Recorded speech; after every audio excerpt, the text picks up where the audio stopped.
Hello, everybody. It's Friday, and that means you're tuned into another episode of the Sleeping Giants Gamecast. No nonsense. Let's get into it. Hello and welcome everyone. You're listening to the Sleeping Giants Gamecast. This is episode number 12. I am Sean, aka TSG Big Time, aka why did I just go double A's? I think I'm having a stroke, boys. Oh well. AKA Do you smell toast? I do, as a matter of fact. That's not good. AKA yeah, I have no more AKAs. Axel Haxton would usually be next. He's not with us today, so we'll go on next to Kyle, aka LU Radio DJ. And I am Derek. Welcome to the cast, everyone. Sean, you want to lower my video box a bit? I see the green thing just popping up on the screen here, and it's bugging me. I can see it. It just keeps It's giving him the GBs. popping up there. Still there. I still see it. I still see it. It's gone. No, it's still there. It's still there. it won't be anymore. It's gone. I fixed it. Sean's there twice. Oh, though. nice. All right. Awesome. I'm there twice, yes. So I can actually role play as Alex if you want. Oh, okay. All right. Well, in mentioning role-playing Alex, so this week's special mention is we will be holding tryouts for an Alex doppelganger. A doppelganger, yeah. So if you want to apply to be on the show, just send us a CV. You can contact any of us during our streams. Let us know that you'd like to be Alex's doppelganger, his double, his stunt man for the days that you can't make it. You got to kind of look like him. All right. So yeah, send us your CV, and then Sean said he thought he might be having a stroke, so if anyone's looking, same thing for Sean. Then I guess we'll get some Alex. Emergency stand-ins. For Alex Emergency specifically, stand-in. we're looking for somebody who looks like a cross of a monkey and like a beautiful, handsome debutante. And I would say that we're like typecasting, but if you have CP and happen to struggle walking, it might also help your case. I love you, Alex. And I Oh, love all CP kids and Oh. women and men and adults. What's up, boys? it's been a long week. That Been a was long fucking. week. It's been a long week of that working 18 jobs and 36 children. It's what it feels like. That's what it feels like. It was a long week. Uh, I'll admit. Anybody play anything new? What? I was going to start. I never got to it, but because it's just, I think it just came out yesterday or the day before. But there is the guys who are doing Vampire the Masquerade Bloodlines 2. Mm-hmm. Put out like since they delayed the game till next year, and the game I think was supposed to come out in October. They did like a visual novel, kind of like, I don't know if it was a prequel, kind of in between Vampire Masquerade and 1 and 2. So that I'm gonna play. Probably gonna stream that, but yeah, I never got to this week. That fast internet hasn't really helped you out this week, has it? Hooray. This week has been rough. It's my first week back in the swing of things, the teachings. So I don't feel bad. I've been working know the you- entire time. I was gonna say, I don't know, you don't feel bad. How about you, Derek? Did you try something new? Played Spellbreaker this week. That's the BR? Yep. It's out on console? Yep. It's a game preview at the moment. It's And actually quite interesting. it looked kind of cool. I think of all the BRs, it looks like it might be something kind of special. Yeah, so basically you choose your main guess your main damage type. So there's poison, electricity, wind, fire, earth, and ice. It was 6, if I remember correctly. So you pick your main one, and that's your main gauntlet. Like that's the one that you can't change. It's the one that you're basically stuck with the entire game. You can find upgrades for that gauntlet. So it starts with the base one, and then you can find like the rare, uncommon, rare, epic, or legendary. I can't remember what the names are, but it's basically that type of system. And then you can pick up a secondary gauntlet, and that one's changeable, right? So if you pick up a low-level ice one, and then you find a epic like fire one, you can switch it out, right? So that's cool. Sorry. The gear functions a lot in the same way, in the sense that there's one type of boot, which increases your movement speed, and then there's just upgrades to it. So there aren't 30 different types. It's just like, we'll say a level 1 through 5, right? So base level, and then the lowest level gives you +1 to your movement, plus the next one +2, +3, whatever. So it's really simple in that way, and that is that's how all the armor kind of functions. You have I don't even know how to, because I wasn't looking into it that much. I was just enjoying playing the game because it was a lot of fun to play, and I do intend on continue playing it because it's enjoyable. But there's scrolls that basically upgrade. You have like the 3 categories which contribute to, like, I think damage and resistance, crap like that. And all you really do is it's the same thing. It's got 3 upgrade levels each one. So if you find a corresponding scroll, you just read the scroll, and each scroll upgrades it by 1 till your max of 3. So again, really simple mechanic in that sense. What else was there? There's 2 types of health potion, 2 types of shield potion. So there's the lower level ones, which restore X amount over X time, and then the higher level one, which of course it restores the same way, X amount over X time, but of a greater value. So again, really simple in the whole healing and shield mechanic. The mana, same thing, is you have X bar. Once you have X amount, as you use your spells, you use your mana, and once your mana runs out, you just wait a few and it recharges. So another super simple mechanic. Both gauntlets feed off the same type, the same mana pool, right? So you just kind of have to be wise with your spell casting. So at base, that's all really simple, really awesome. Then the combos, that's another fun one. So for instance, if you're using wind and fire, each gauntlet has 2 types. It has its direct casting spell, which just uses mana. There's no cooldown on it. And then there was the secondary one, which can't remember what they called it, but that one does function off a cooldown. And each gauntlet is separate, which is the really fun part, right? So say the wind gauntlet, its special is a tornado.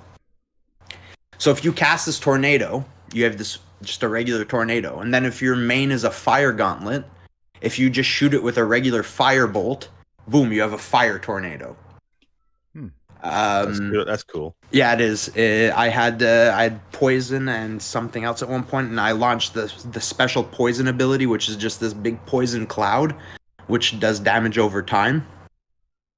And I think someone shot it with a frost gauntlet, and it just froze the giant poison cloud, which which was just, it was really cool. So all these gauntlets have kind of different interactions with each other, meaning that if you're playing solo, you kind of want to set yourself up to create these like synergies between your two types of gauntlets. And then you also have duos or squads, right? So then in that case, you can turn around and say, okay, well, I'm mainly running poison. Okay, well, I'll run a fire build. I'll run a frost build, and you can kind of combo off of each other's main damage type. Really, That's really 100. fun game. Was it 100 players?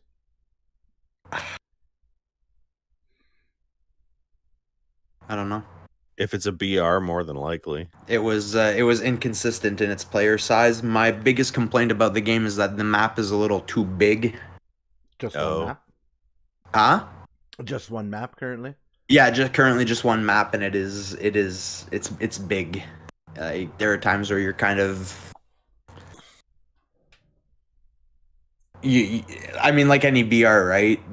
You don't see anyone, but it just felt a bit like the map is nice, well designed from the parts that I saw of it. It's just it's big.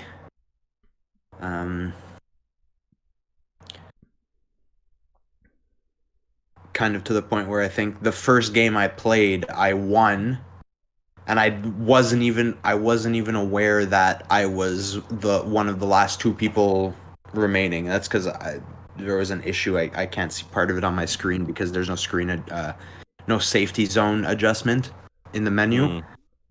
But I'm running around. It's the first game I'm playing, and then I finally see another guy, and I was like, oh sweet, like finally, like the three other people I had run into I had killed, but it felt like it had been forever since I saw someone. And I killed this last guy, and it's just like victory. And I was like, oh, well, that was a little anticlimactic. Like, I had no idea I was the last guy. But it's a lot of fun. It's a lot of fun, and I would highly recommend trying it out. It's like it gets intense when you start facing. Oh, I forgot. There's another thing. There's these runes that you can pick up that grant you a special ability, and I think there was 6 types of runes. So one gives you the ability to go invisible. One allows you to see opponents in X amount of range. It kind of outlines them in red. One that lets you fly. One that lets you teleport. And each one of those runes as well, it's just a basic upgrade system. So you pick up a base level one, and then you can either switch to a different type when you find it, or pick up the upgrades. So overall, it's a really fun game. I'm excited to see where it goes. I remember seeing it at the Game Awards or E3 or. I can't remember where it was. It wasn't in the Xbox show or the PlayStation show, maybe. I think the PlayStation PS5. I don't know if you watched it, but I definitely saw it in the PS5 show. I remember seeing it somewhere, and then I'd completely forgotten about it. And then, if you remember TSG Collateral, the guy that I was talking about there, I saw him post a tweet, "Oh, playing Spellbreaker later." Or it was, no, I played Spellbreaker, thanks for all the support, blah, blah, blah. And I was like, Spellbreaker? I was like, what the fuck does that sound so familiar? And then when I looked it up, I was like, holy shit. I was like, this is the game. I was like, oh, fuck, it's out in game preview? Like, all right, bring it on.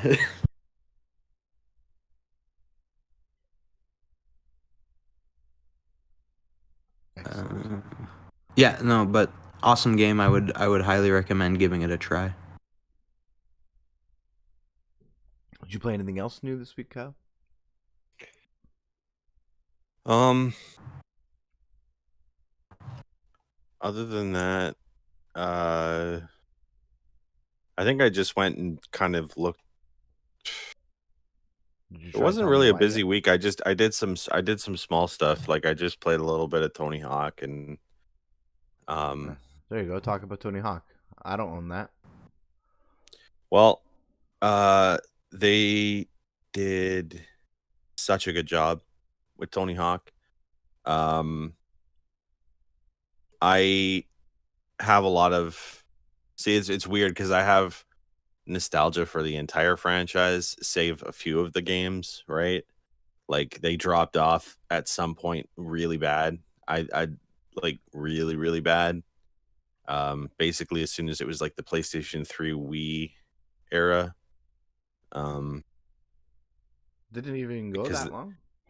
yeah, that's why. Like that's why you basically at the end there it was like Tony Hawk Ride and Shred, which was those two on with the board, right? Underground and Underground was great. Underground 2 wasn't, and American Wasteland was pretty okay. But the main four, I guess, is where people have the most nostalgia from, right? And everybody's kind of just, can they recapture that somehow? Is Activision ever going to bring it back? So when they did, and they were like, we're going to do 1 and 2 and take the best levels from both those games, you're just like, okay, they're going to screw it up because they've tried to remake Tony Hawk before and they did a terrible job of it. But yeah, no, they knocked it out of the park. The levels all look good. The game still feels like Tony Hawk, so it's still got that simple arcadey feel. Obviously, it's not for people who are big fans of the Skate franchise. Like I like Skate, but definitely if you're looking for that kind of like legit true to feel skateboarding thing where you're gonna have to flip the stick to do all the tricks, that's not what this is. It's just old Tony Hawk. It feels like it's back on the 64, the PlayStation. It's just I have a question. I know it's yeah. Tony Hawk's 1 and 2, but are they like Yeah. bundled together, or are they still separate experiences? They are separate experiences because you literally go through. It separates it at the beginning, and when you play the game, there's a playlist for Tony Hawk Pro Skater, and there's a playlist for Tony Hawk Pro Skater 2.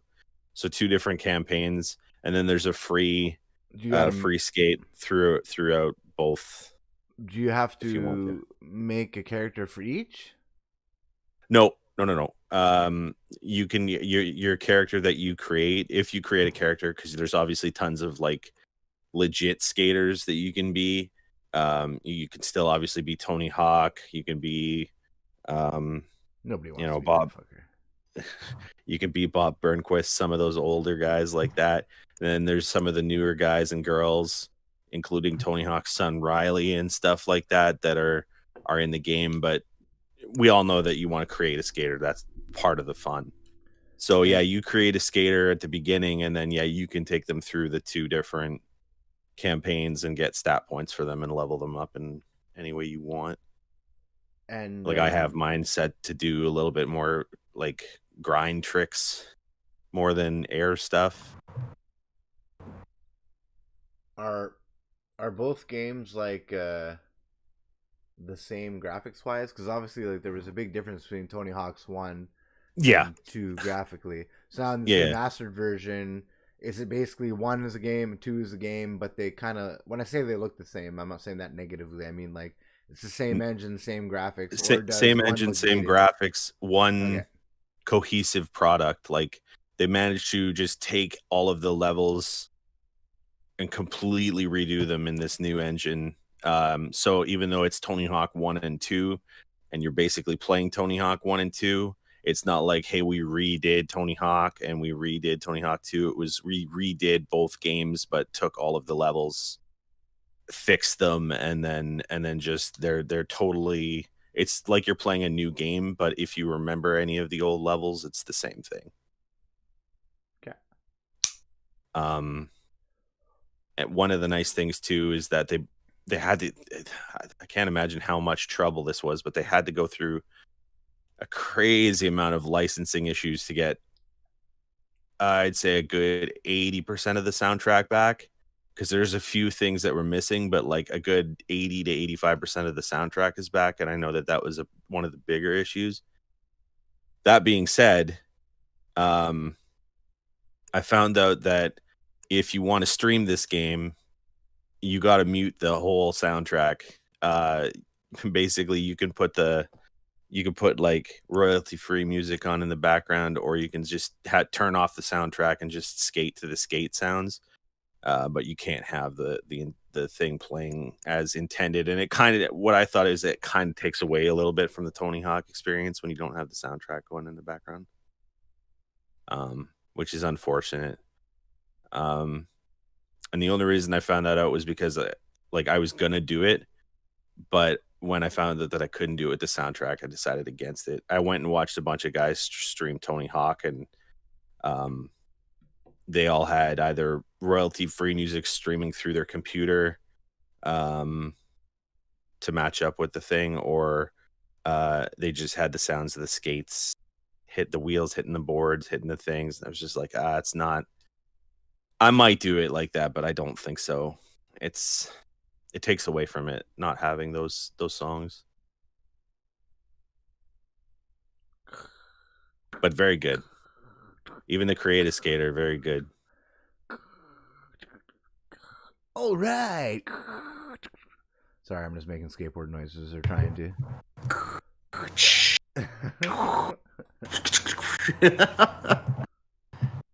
Great. Excellent. Oh, man. I don't think I played anything new this week, per se. I mean, I played Kingdoms of Amalur, which is a new launch, obviously, but it's not. It is technically a new launch. Re-Reckoning is technically a new launch, and if nobody's played it before, then it's technically a new game for them. It's a great game. I don't know. What do you think of the Re-Reckoning? I actually haven't played it yet, even though I got it, right? It's exactly How what is I it? expected. It is okay. So it's worth repurchasing then. Good. If you like the OG, you'll like this one. I mean, I haven't played the DLC yet, so I can't necessarily say. If you didn't play it, definitely buy it. If you already played it and had enough of it, you might not require this game. Don't forget, it's backwards compatible, the OG version, so there's a world where you can play that. I really liked the original, and I want to support THQ in this decision because I want this game to become something else. So that's why I giddy up to pre-order, and I knew I'd play it again. So it probably cost THQ a lot of money wrestling that thing from fucking bankruptcy limbo from Kurt Schilling's company, eh? Sorry, it was EA. It was EA. Yeah, that's right. Sorry, yeah, they bought it from EA. EA bought it from Kurt Schilling, or actually, no, sorry. Technically speaking, EA bought it from the bank because when they went bankrupt, that and a bunch of its assets went up for. So EA bought the IP from Kurt Schilling's business going under. Yeah. Yeah. And they bought liquidation assets from Kurt Schilling's company. Exactly, yeah. So EA probably paid close to nothing. And EA did nothing with the game or the franchise. So. No, but that's what they do. Fuck. So yeah, so they got the rights to it, and hopefully, originally it was known as Project Capricornus, I think. Capricornus. It was supposed to be an MMO.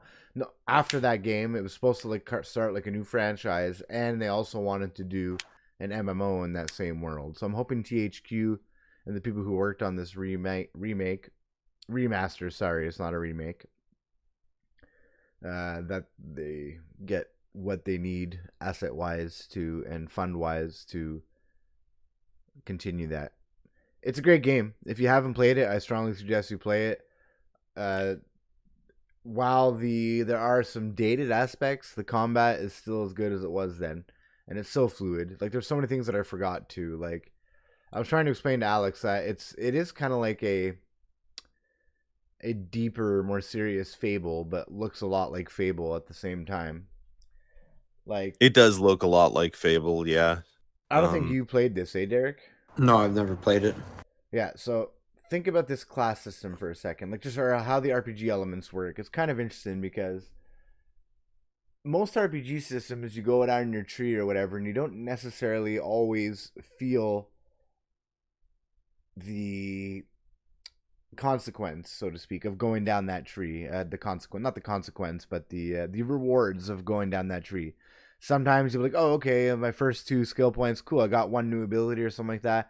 And then sometimes you don't really notice a difference to your character until much later on down the skill tree. This is much different. So the way it starts is, or the way it works is, you choose a you start by choosing a fate or a destiny, which you start with just 3. Basically, you start with brawler. I forget what they're all called, but anyway, basically it's might, magic, and finesse. So Okay. rogue, sorcerer, or warrior, basically, right? Yeah. And that's like your player card. That's like they're like tarot cards almost. So that gives you certain specs, and you can choose whichever one you want, and you can change on the fly. When you level up, you get a point into like an attribute skill tree, which is that one kind of looks like Castle Crashers. Like, you know how it's just like you have your The 4 of them. different things. Yeah, well, there's more than 4, but you have like lock picking, blacksmithing. Like these are like traits, so to speak. That you can put 1 point into one of those options. Okay. Then it brings you to the next screen where you have 3 skill trees. You have might, finesse, or magic, and you get 3 points to spend on each level into that. And you can mix and match. You're not stuck to one. And then inside each skill tree, there's like 3 paths on that skill tree as well. And like I said, so you can mix and match. So if you want to do like, I want to be a rogue sorcerer, you would put your points into finesse and magic. And in those individual skill trees, you can see what skills you get. Or one will be like, oh, this lets you use your bow better. Or now you can like backflip dodge with the bow and then shoot 3 arrows immediately, kind of thing. Just an example. And as you level up on that skill tree and select and mix and match those points, you actually unlock more fate destiny cards. So different level of destiny cards that become more attuned to like the class abilities you're choosing. So like I said, at the start, it's very like you have your finesse, might, magic, and probably the might is like plus 5% physical damage or some really just arbitrary stat like that. But then you can get further down the line as you level that up. If you're only speccing into might, you'll get like a brawler one, like level 2 brawler, and you go and it's like, oh, okay, so that's like plus 10% physical, plus 10% critical hit or whatever. And then if you mix the two, you'll get ones like there's even one that I think if you put into all skill trees enough, it's called Jack of all trades or something like that. But anyway, it's cool because you can change on the fly. And like I said, all these things like those skill trees change your fighting style as well as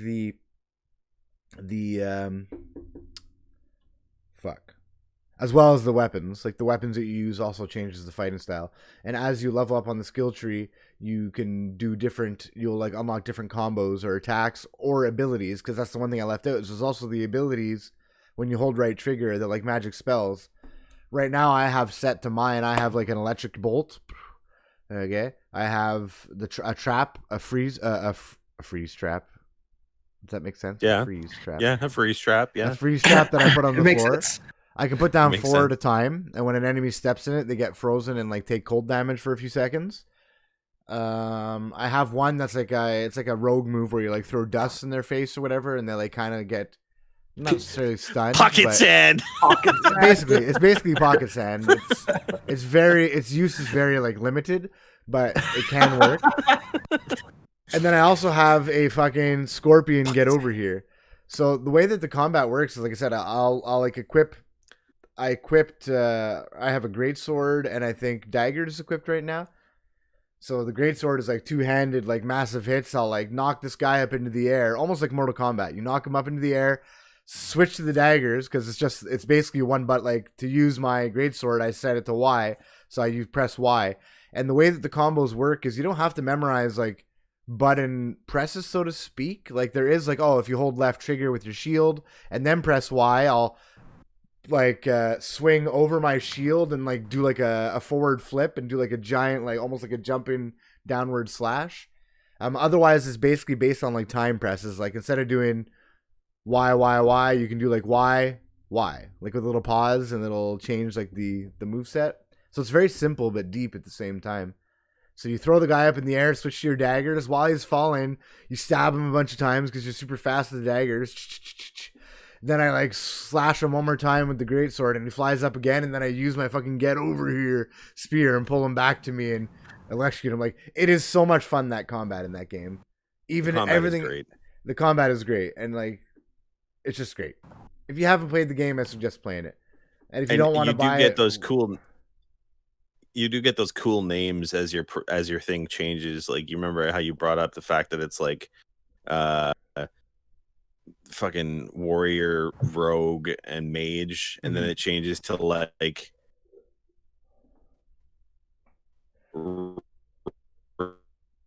ranger. Cool names the further you go down the tree. Kyle was lagging so hard there. I'm not the only one. It sounded like you were having a stroke. You were like, it was very robotic sounding, and it was like,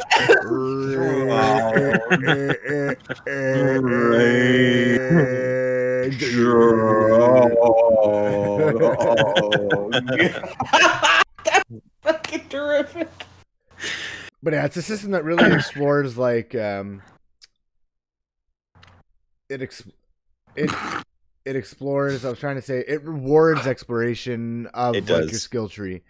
It's not what that type of game where it's like, oh, I need to spec to just this one because I want to go full crit. Like, there's so many other cool things you can do just by switching the weapons and the skill trees and stuff like that. And it's easy to do, easy enough to do.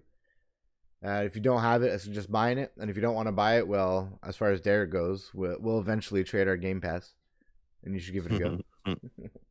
Then you'll have the 360 version and the Xbox One version. Obviously, play the Xbox One version. There's no point. Well, in yeah, playing no 360. kidding. Baby's asleep. She slept good. Yes, she did. Why? Don't talk too loud, and she won't wake up. You think she'll wake up? She didn't wake up last night. I'm not screaming. I'm talking at a regular Sean voice. I'm live on stream right now. We are podcasting, and you are embarrassing me in front of my public.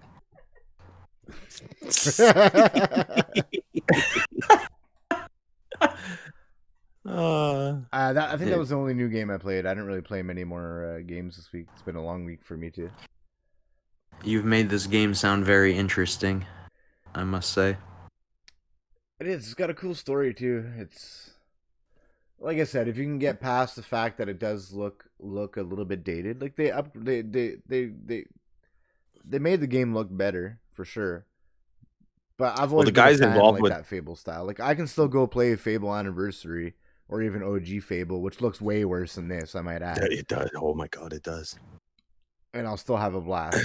So. Like I don't know if I could play. I don't know if I could go back and play the OG one. I know I can play Fable Anniversary, but yeah, I don't know if I could go back to the OG one. It also, Derek, the people involved in making that game, like the names behind it, were pretty big names. R.A. Salvatore. R.A. Salvatore was the writer, and he wrote a lot of really, really good like fantasy books. Ones that I read. The creator of Oblivion. One of the guys who worked on Oblivion. Yeah, pretty sure it was the lead guy from Oblivion headed this project. Matt Mercer voiced a lot of the people from Crit Roll. And the main artist was Todd McFarlane. Yeah, Todd McFarlane. Yeah, Spawn. A Spawn guy. Spawn guy. Most popular Spawn guy, but they also do like McFarlane toys now. Damn. Some of those McFarlane toys are really sweet. Some of them are pretty garbage. Like this was an expensive game to make, and it got a 9 on 10.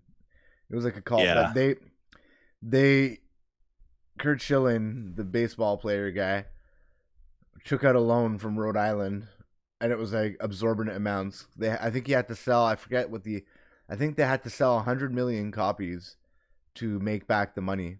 Holy shit. And this is a brand new fucking IP. Like coming out, I think, just after Skyrim or just before Skyrim. Just before Skyrim. I think this was It was not a good time. Like, and this game sold very well. I think it broke like 1 million copies. Like for a brand new IP from a new studio that's never developed shit, it sold really well. And like I said, got a 9 on 10 OG.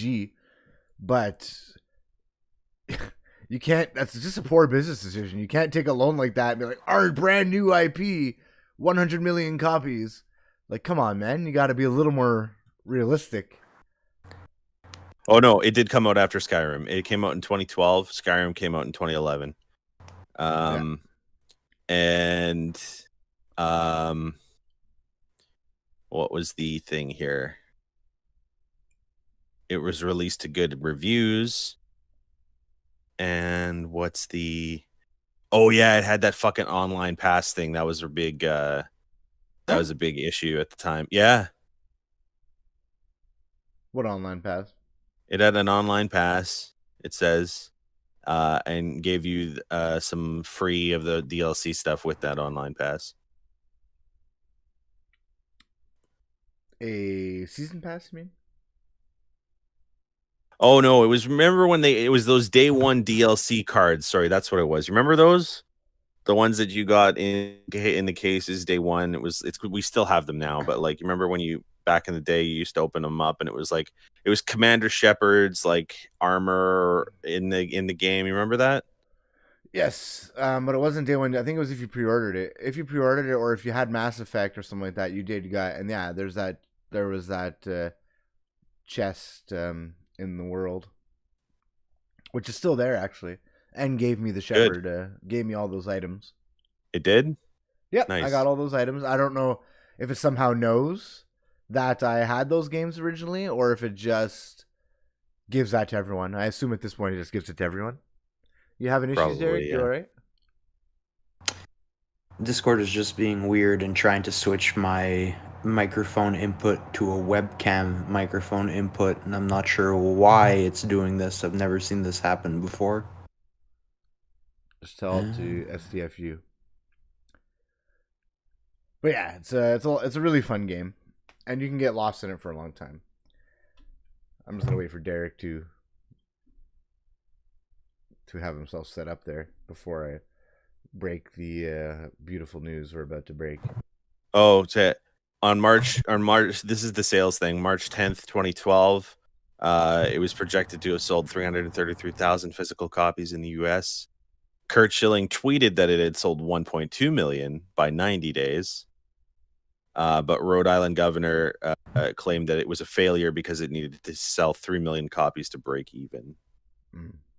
So, thus was the tragic tale of Kingdoms of Amalur Reckoning back in the day.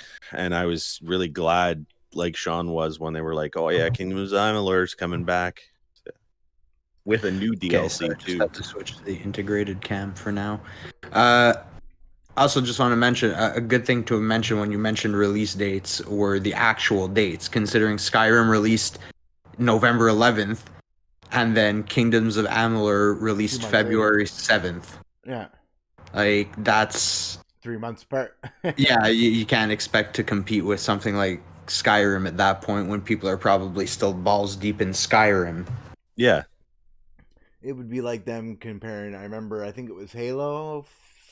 Actually, a couple of the Halos. Halo 3 might have been one of them, too. But Halo 3 was launched like a week before like the new big Call of Duty at the time. It was probably Modern Warfare 2. That's true. Yeah, I probably should have said it was February and November because November was Skyrim, and that was like everybody was, oh shit. Even though for me, November that same day, it was 3 games came out. It was Assassin's Creed Revelations, Skyrim, and Saints Row 3, and it's 3 or 4, regardless of which one it was. I was just all about the Saints Row because that's one of my favorite franchises. So I was just all about that. But it's not like I didn't get into Skyrim too, like everybody else. Amalur and Skyrim, like while they were close to each other and while they're RPGs, and they while play they totally bear different. Some resemblance, they are totally different. Totally different, and you can like them both. I think I prefer Kingdoms of Amalur, and I think I've put more time into Kingdoms of Amalur. I have now also bought Skyrim technically twice, and I've also bought Amalur twice. I think Amalur is more fun to play. I do think that Skyrim is more, what's the word I'm looking for? Maybe engrossing. Like you can get a little more involved. The thing about Skyrim is that the world is so rich, right, and involved. Like there's like basically endless quests. We've had this conversation before, but there's basically endless quests and endless people you can talk to. And you can load up that game once a year and go talk to some random NPC, have an interesting conversation, go embark on a cool quest, and that's it. Whereas Amalur is very like old style. Linear quests. linear. I wouldn't say, well, yeah, maybe, but like even Some of like them are linear, and some of them are even like the fetchy talking, quests right? sort Like of the thing. talking, you don't hear your character doesn't have a voice. You select your Yeah. options, and of those options, they're all lore based options, except for one that is usually based on your quest. And then occasionally you have like a persuasion in there or like a barter kind of thing in there. It's that system, like the conversation system, isn't that deep in comparison to other games of that time. But the lore is good though. Like I often like clicking. I've heard it all now at this point, so I don't click on everything. But you end up seeing like all these NPCs have like similar topics. They say different things, but they all have similar topics that you can click on. Mm-hmm. Anyway, moving on from that game. Okay, boys, there's big news this week. Lots of big news this week. There The is. biggest of all is Xbox Series S announced officially with a price, and They the both have Series prices. X. Yeah. But it wasn't on the same day, my friend. The day No, they weren't after, on the same day. They weren't on Series the X same day. was Yeah. confirmed to launch on the same day and was given a price. And that date is, I was going to say September 10th, but that is incorrect. It is November 10th. November 10th. November 10th. Pre-orders will open up September 22nd. And just to confirm for you guys, just so you know, Canada will have Xbox All Access at EB Games. Thanks for the plug there, son. So apparently that's the only outlet, which is a bit of a shame because I don't want to support that shit ass company if I didn't have to. Hey. But well, I think it's like a I love that company. I used to love them too, but now that I buy all digital, it's useless to me. And I was watching just side rant is I was watching Austin Evans from Digital Foundry the other day, and he posted a video on YouTube where he actually went to GameStop and he bought all the consoles. GameStop or EB Games? It's the same thing. No, it's not. I see how we operate differently. It's the same company. Oh, I probably shouldn't say that anyway, but it is. Yeah, I guess so. Relatively, it's the same company. Okay. Anyway, the point is, he goes to GameStop and he buys a Wii. He buys a Wii U. He buys a Switch. These are used, not brand new. Used return consoles. He buys a PS3, a PS4, an Xbox 360, an Xbox One, a DS, and a 3DS, I believe. So he pays whatever exorbitant amount. He takes them all home. And this is Digital Foundry. These are the guys who take apart these things and know what's going on. Literally, like 6 out of like the 10 consoles he bought did not work. Okay, it was terrible. Like it was really, really bad. He would put the discs in and they wouldn't read the discs half the time. Like they heard like like even on the YouTube video, he puts the disc in and it's like you hear there's such like a terrible noise. Oddly enough, which this might be good for Nintendo, is that all the Nintendo consoles worked really well. Like even the Wii looked beat up. Like it looked like the console itself looked the most beat up and like dirty, but it had no problem running. The PS, he had an original Biggie PS3 that he bought. And it would load up the game. The game would play for 2 seconds, then it would drop dead because of overheating issues. So it's like, well, I guess we'll open this up and see if I can do this. And he would compare to like how much you can get them for on eBay. Sorry, not EB. How much you can buy these used consoles for on the internet. And always they were charging more. The GameStop, obviously, and EB Games. And obviously, like I said, most of them didn't work. So it's just a hilarious experience. But you do realize that like this, you're putting me in a really bad spot talking about this, right? Like a really bad. Like you can't. Don't talk about it. Well, you don't have to talk about it. I'm just saying it's you don't have to. Every store might be different. Okay. I guarantee you they are. But I also didn't say. Just for the record, I didn't say that this guy works at this store and they suck. Just keep that in mind. I was being very nonchalant about it. Okay, so coming September 22nd, you can pre-order. If you are strapped for cash, it would seem that in Canada you can pre-order through EB, but EB doesn't do like home delivery, right, Kyle? I can't order online and they'll deliver it to me, right? Yeah, you can. Yeah. Yeah, we have a sorry. They have a an online store that you can buy stuff from. Okay. There's also So a collecting so when the collecting store pre-orders go too. up, I could September 22nd order that and probably set up my. I don't know how it's gonna Usually, work. no, with pre-orders, you usually have to pre-order in store though. I fucking hate. I'm almost positive. I don't know how exactly that works. It's Okay. been a long time since a console's come out.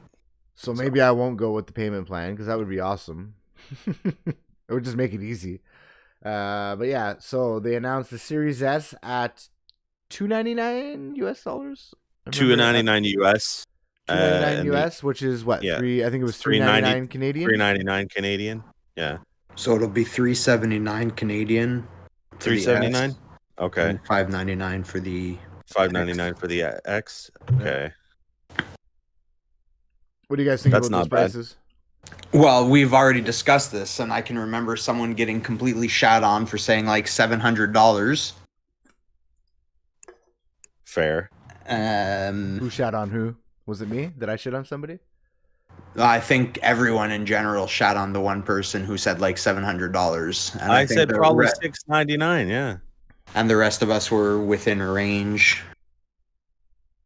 I don't think anyone said like $599 exactly, but we were all like, "Oh." But just to be clear, though, I don't remember what this conversation has, though. But I'm pretty sure. I think the $399 and $599 was always like my range anyway. Like I'm pretty sure I said $599. But if you're saying $700, I'm assuming just because this is how we say these things. If somebody tells me $700, that is $700 plus the tax. Not $599 plus tax come to $700. So this might be my stupidity. But when I say $599, I don't mean it's going to cost me $600. It's going to cost me that $599 much plus the tax. Yeah, we were talking base price. So Like so when price somebody of the says actual $700, to me that's like this is going to be $900 for this console, and that is worth being shit on. I believe for me $700 was like $699 plus tax is where I was going. So like, yeah, closer to $8, I guess, after taxes. So that was my thought process. Basically, I was going based on I knew what I thought it was at the time was I was doing. My reasoning was okay, better hardware inside of it than the X, and I remember how much the PlayStation 3 cost when it came out. Those were my two kind of. That's the side question is that Sony hasn't come out and announced their prices yet, have they? No, Sony has not come out with it officially yet. I know that they have. I think Tokyo Game Show's coming out soon, eh? They'll probably do it at Tokyo Game Show. Maybe. Yeah. I'm pretty sure there's absolutely no fucking way they're going to get this lower than what Microsoft has it. No, they're going to do the same thing. It'll be if it's not the same prices. I think it might be a struggle to match it, to be honest with you. You think so? I think so. I think if they're not going to be the same price, then I think Sony will just to win again. Just to win again, I think if they don't undercut it by $50, they'll keep it at the same prices. Just remember though, like I'm sure Sony is more as aware as we are that they've already won the console generation based on the old specs, right? Yeah. So Sony has also become very complacent, as you know. Like this generation, they came back from what was basically a failed PS3. They came back. It wasn't failed. They still sold. I'll debate that. Yeah, but it started really bad. They almost went bankrupt. Now this generation, there was an announcement the other day or last month or something like that apparently the game division of Sony is one of the most profitable right now. And I'd say it probably is their most profitable. And division, that's not because of the consoles. That's the games, right? The game sales. Yeah. That's how it always has been. But for starters, the Sony 3-1 compared to like the Xbox. So there's like tons of people who own a console. That means there's tons of people in that ecosystem. Sony, better or worse, has released tons of great games. And most of them are 9s or 10s. You can have the argument that they're all third-person games and pretty much the same. And I think that's a fair judgment to make, just like it's fair to say that Xbox really needs to step up their exclusives. But they've had good fucking games, and it shows. But Sony, otherwise, if you think about it, other than Last of Us recently, like, and even this whole generation, like, they've been so complacent. I find they've done nothing really. While Microsoft was struggling and not making games, which is the biggest negative you can have, they've created like literally the most innovative like services you can find, and like the new like these things like xCloud and Game Pass are going to change the industry. It's question if you like physical, you can question if that's better or not. There's lots of people who hate Game Pass. They're like, I want to own my games. I want to have the license to my game. I want a physical copy. So these people hate Game Pass, but I would say the majority of people are like, this is the best thing that ever happened to gaming. And plus, there's the whole like online, the crossplay stuff that Sony's been struggling with most of the generation. I think that Sony is so cocky and thinks with their 3-1, maybe even now 4-1 over Xbox, and that they're fighting a different war, are like, man, we can launch this shit at $5.99 and $4.99. Wait, did we say $3.79 for the S? Yeah, $3.79, right? Sorry, we're going Canadian. Sorry, so we'll say like they launch it at like both will be like $100 more, so like $6.99 and $4.99 or something no, like that. I don't think so. So, yeah. Rumors going around are that Sony is looking at undercutting. Yeah, they'll probably undercut, even if they take a loss, which they will. They'll probably undercut Microsoft's price by $50 at least. I think that's what their whole plan was and why they were waiting on Microsoft to announce their prices. I don't think they can. I don't think they will. I don't think they can, but they are gonna. Like, is it a smart business decision? Yeah, is it a smart business decision? Probably not. But like, I think that was their plan all along.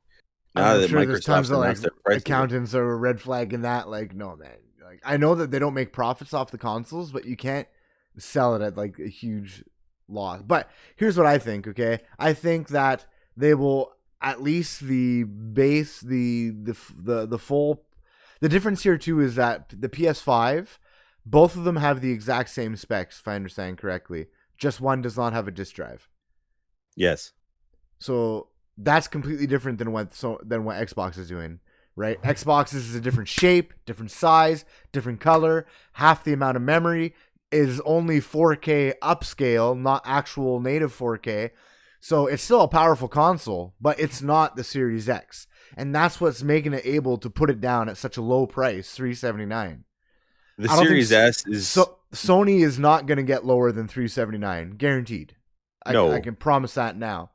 Yeah. The $499, I think that the main model will be either a little bit more than $499 or the same. The main model will not go, I'm saying US prices again, $599. The OG PS5 will not be less than $599, I don't think. And I think there's a world where it'll be more. I do think that the disk driveless one will be lower than the Series X, but more expensive than the Series S. Yeah, no, okay, I'm going to say that so since the Series X is going to be $599 Canadian, I'm going to say $549 for the PlayStation, and the disc driveless one will be $499.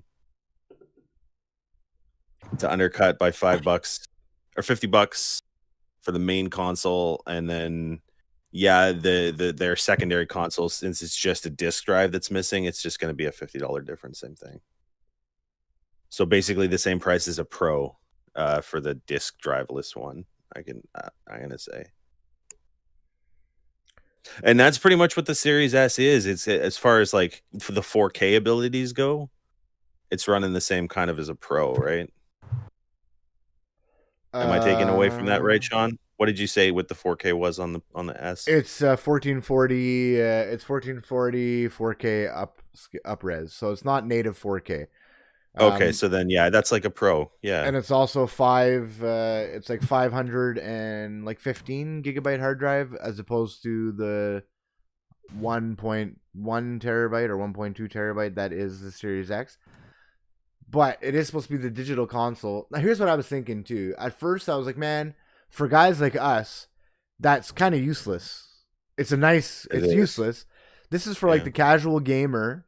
But then I was like, wait a minute, we got to think about the future here. We got to think about where Microsoft's going here. This might actually be a brilliant idea, and even for us, because currently our catalog wouldn't fit on this new console. I don't even know if our catalog would fit on the Series X, to be honest with you. No, fuck, I'm going to need to buy another hard drive. It's important to note that you can't just buy another hard drive if you want to take advantage of the speed. This is important that you remember this. Xbox has created their own proprietary SSD drives because you can't hook up your 2 terabyte external drive you have right now. You can, but it won't have the fast load times that it won't be an SSD. The quick switches and stuff that you have now. Exactly. Yeah. You actually need the Microsoft proprietary one. Yeah, you'll have to get a proprietary SSD from Microsoft. Yeah. But they'll be selling external SSD drives for sure. Yes, but I'm saying this makes it so that the current ones you have are not useless because you can still use them. You're just not getting full advantage of your console. One, right? Probably. You're just not getting full advantage of the console with it. No, yeah. But anyway, with xCloud, we've had this conversation before, but with Game Pass and xCloud, are you even going to really need storage in the future? Like in the near for that much space? Why would you not need it for Game Pass though? Game Pass, you still install games to the system. But xCloud is being incorporated into Game Pass, and there might be an option to stream it from Game Pass to your console. But see, the thing is that as neat an idea and as cool an idea and as good an idea, not everybody has the ability to use xCloud, though. Yes, and that's why you can still download it, and that's why it still has a hard drive. I'm not disagreeing with you. That's why people still have hard drives, and that's why you can still connect external hard drives. Mm-hmm. But I was just thinking that people like us, at first I was like, well, xCloud is not going to be good for competitive gaming. I stand by that. No. At least right now it's not. And like you said, there's a lot of people who don't have it. But if I think about it, other than Kingdoms of Amalur, I haven't bought that many games recently. And I don't think anybody here, except for maybe you, Kyle, has bought tons of games. No, We're basically playing Game Pass games. And honestly, most Game Pass games are a few gigs to 20 gigs. And you only usually play a few at a time anyway. And if you have fast install times and fast load times or whatever, all that nonsense, why do you really need? Do you really need, does the space really matter?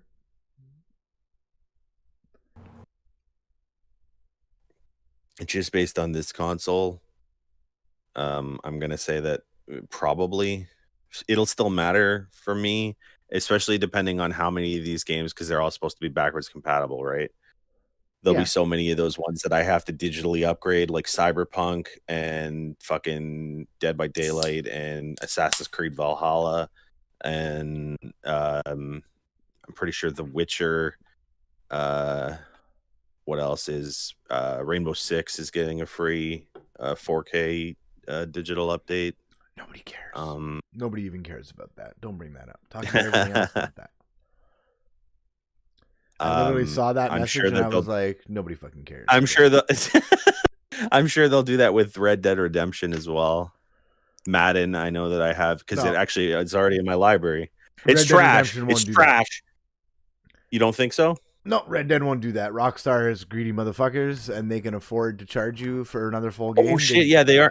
Aren't they releasing Grand Theft Auto 5 again on the system? Fucking PS5. The only announced PS5 actual launch title is GTA 5 right now. So yeah. Didn't they announce that Miles Morales is the launch title? I think they gave it a holiday 2020. They didn't say it would be there day one. Just like Xbox, as far as we know, has nothing day one other than technically they've all got those upgraded titles day one, and that's all we know. Yeah, that's pretty much all we know, and we don't know if there's more officially. I hope that Microsoft comes out of the gate and does more. Speaking of Game Pass, did you have anything to add to that, Derek? By the way, or no. Speaking of Game Pass, also big news, huge news actually. Especially if you're an EA fan, which Kyle and Alex are, is that now EA Access, EA Play, I think has been renamed, It used to be EA Access, right? Now it's EA Play. EA Anyway. Play was renamed a couple of weeks ago. Yeah. EA Play now. It will be available to Game Pass subscribers. This is fucking cool. Which means I pay $29.99 less a year now. Fuck. Yeah. I was already paying them. It can be less than that even too. If you can hold off on buying shit games at launch. Are they upgrade? Sorry? Oh, okay, sorry. With Madden though, it's different for me and Alex. I know that it was really shit, but like we play that from day one onwards. Who's this Alex guy you keep talking about? It shouldn't be different though. After it shouldn't be different. After this year, you guys should not buy it next year. Don't fucking buy it. Get it free through Game Pass.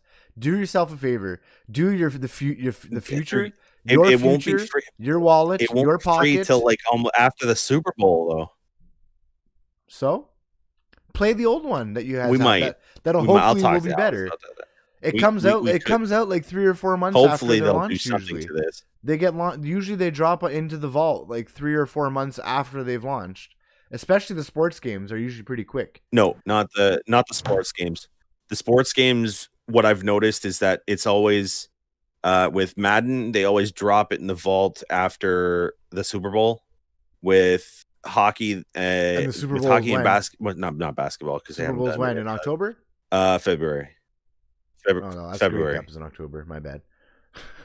February, and the game comes out in August, right? End of August. February. No, the game. Yeah. The Madden comes at the end of August. And so Madden comes out at the end of August. October, November, December, January. So 6 months, maybe. Yeah, for us though, since how much we play it, it's a lot. With hockey though, they release it when playoffs start, so that's not a big deal for me because it's like September to fucking like May. I don't know. Whatever. I know you guys played a lot, but FIFA is like intermittent. We talked about this last episode though. I know you guys played a lot, and you guys said you should. And Alex was saying how he's tweeting about how shitty this is. Stop fucking tweeting about it. Stop. I mean, you can keep tweeting about it, but stop tweeting about it and talking about how trash it is, and then buying the game next year. Make a fucking stance for the future of your children. Save some fucking money. Microsoft is giving it to you for free, bro. The future of your children. Microsoft and EA are giving it to you for free. Yeah, 6 months later, we'll but see. Play the old one. Like I know you guys aren't going to do it, but I honestly think that's like the dumbest thing you guys could do, especially after this year. If Madden was like a 9 on 10 this year and a great fucking game, go for it. All the power to you. Support EA. I wouldn't support them worth shit. I mean, granted, probably being in being in Game Pass, you are giving money to EA in some way, shape, or form because this wasn't a free acquisition. You're already paying them for Yeah, exactly. This wasn't a free acquisition. Microsoft had to pay the money and a percentage. Did they upgrade the price of? Did they upgrade the price of Ultimate now because of that? No, nothing's changed yet. I don't think. I think it's $14.99. Okay. I'm assuming it will one day change. It'll probably change because of that. I wouldn't be surprised. I don't think it'll change because of that specifically, but I wouldn't be surprised if not this soon, but maybe by next Christmas that we're up to like $20 or something, and that's still well worth it. Let's not fucking get it sideways. They wouldn't be able to change it so soon, right? Considering the fact that they've just changed this to Game Pass Ultimate, especially not the launch of the new console too. That's right.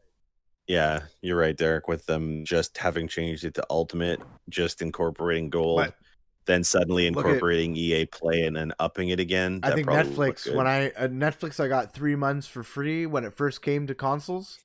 Like when we first able to download I think it came to Xbox first even. You got 3 months for free, it did, and then it was like $5.99 a month. It was $5.99 a month back in those days. Now I'm up to I think it's like $14.99 a month for Netflix or $18.99 a month for Netflix. Which, when you think about Netflix it, that's huge. is ridiculous. But they're like, oh yeah, we grandfathered your price in, and I'm like, oh cool. And then all of a sudden one day they were like, yeah, we're not grandfathering your price in anymore. Fuck you guys, you're not grandfathering your price in anymore. I love Netflix and I don't watch TV, so $20 from you is for nothing. I can pay. I have Disney, I have Amazon Prime, I have Netflix, and I have Xbox Live, obviously.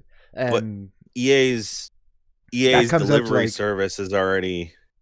I canceled their service a long time ago because they don't release enough good games a year. In my Oh, opinion. for me, it's all of the stuff that they have in the vault that makes it worth it. But anyway, Well, that's what I mean. what I Though. was Like, about there's to not say enough is games that would go onto the vault. That's why I stopped it. But there true, are good games true. on there. Like there are games What that I I would was like to play. what I was going to say is through their delivery service, I already have the ability to like download my Series X. Like it's already in the download section, so that when you get it, I can just download it already. It's already there. The Madden logo for Series X. It's my Series Madden NFL 21 Xbox Series X copy. It says How many gigs is it? 270 megabytes. That's it. Well, you'll obviously have to install the full game again. Okay, this is just like giving you access to the install. That's giving you the access to the install, which is I think like 45 gigs. There's got to be way better ways to do that than having to install this install to give you access to installing. Come on. Honestly, that's terrible, man. Stop supporting that company. They're gonna fuck up Dragon Age. You know it, okay? They're gonna fuck up Madden again next year. Well, they're gonna fuck up Madden. That's just how it is. They're gonna fuck up hockey. They're gonna fuck up FIFA. That's how it is. And I haven't bought hockey in like 3 years now. So this year, Storm bought it for me, and the 2 years before that, I got it on EA Access. You bought 16? 16 was the last one I bought. Oh, you got one for free from Gold. 19. You got 19. I don't know if I got it free from Gold or not, or if it was EA Access. No, 19 was a Gold Games with Gold one time. And I was like, wow, that's pretty fucking stupid. Because for a Games with Gold game for me, I was like, I had pay for EA Access. I already have this this is a lame Games with Gold month. So yeah, EA Access coming to Game Pass. That's great. Did they give a date for when this will happen? They didn't give a specific date yet. They said later this year. Okay. So I'm assuming closer to the launch. I'm assuming that this might have already been in their plans. For all I know, like EA and Microsoft have always been kind of close with those kind of deals. They have. Yeah. Like even EA Play or Access, I should say, came to Xbox long before, or at least like a year before it came. It was like two or 3 years before PlayStation got it. I think 2 for sure. So I don't know if this was like in the works already as a planned thing, or if this was, oh crap, Halo Infinite's not launching with this console. We need something. EA, what's up, buddies? Like I'm not sure. So I think it's great though, and I think this is to have a service within a service, so to speak. I'm curious. I don't know how it's gonna work. Like I don't know if those EA games will just drop into those games, or if like I'll have to click on the EA Access app and get into their app, but I'll be in it for free. I'm not sure how it's gonna work. Well, the only thing I'm worried about now is that, you know how Game Pass pulls things out of their service? I'm worried that EA is going to start pulling things out of the vault, which they don't usually do. Because if they start pulling things out of the vault, that's going to kind of suck. Because there's a lot of good stuff that you can get that's in the vault right now. But yeah, like because I don't always have But so I'm just worried about that. That's all. But don't forget though that for starters, those games might come back one day. And also, the whole point of this type of thing is that they want to get you in there to play a game. Like the idea of Game Pass or EA Access isn't to go and download every game that they have in the vault and have them on your console for the rest of eternity. You're supposed to download it and play the next one kind of thing. And then they add new things to keep you coming back and to keep you subscribing.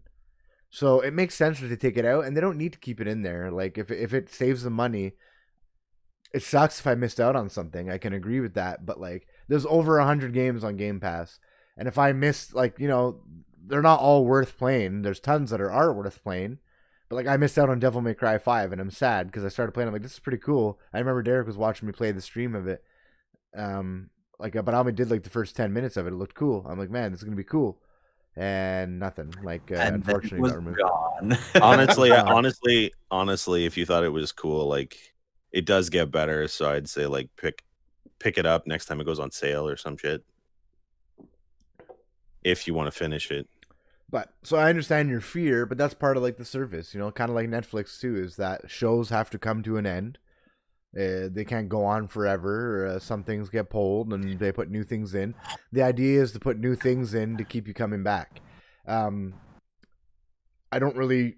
It Netflix's sucks. philosophy is garbage, though. Sorry. Netflix policy. Netflix's philosophy on shows is garbage, though. Oh well, Yeah, that's another. yeah. That's another. That's That's a another that, that's a discussion. But different. I'm just saying, Amazon Prime. That's where it's at. I just hate. I haven't watched much on Amazon Prime. To be honest, my wife does. I There's only quite I a few only good watch shows. Carnival. I only watch Carnival Row as the only thing I've watched in there so far. They have But so much. I know, but I hate their fucking app. I honestly hate the app. It's like the worst designed app known to man.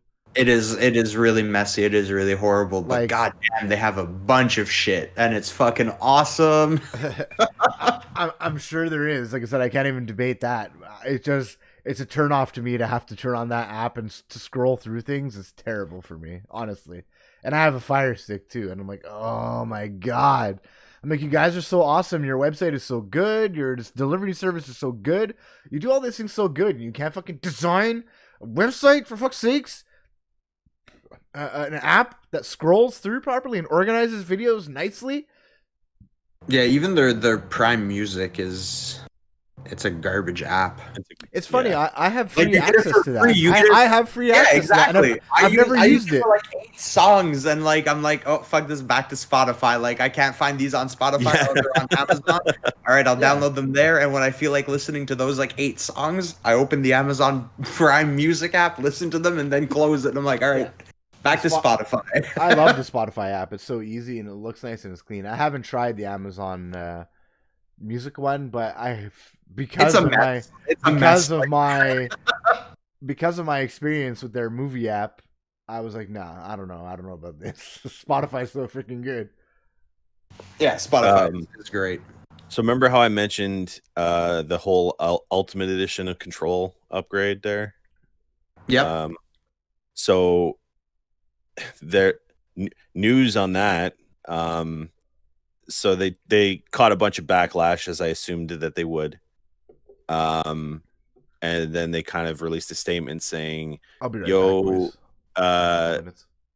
the reason that we couldn't do it is because of we're not doing any more upgrades to the old editions. We're just doing upgrades to the Ultimate Edition going forward. So it's not going to work properly if we give people who have the regular edition or the deluxe edition just an Ultimate Edition upgrade and then a free upgrade to the Series X or PlayStation 5."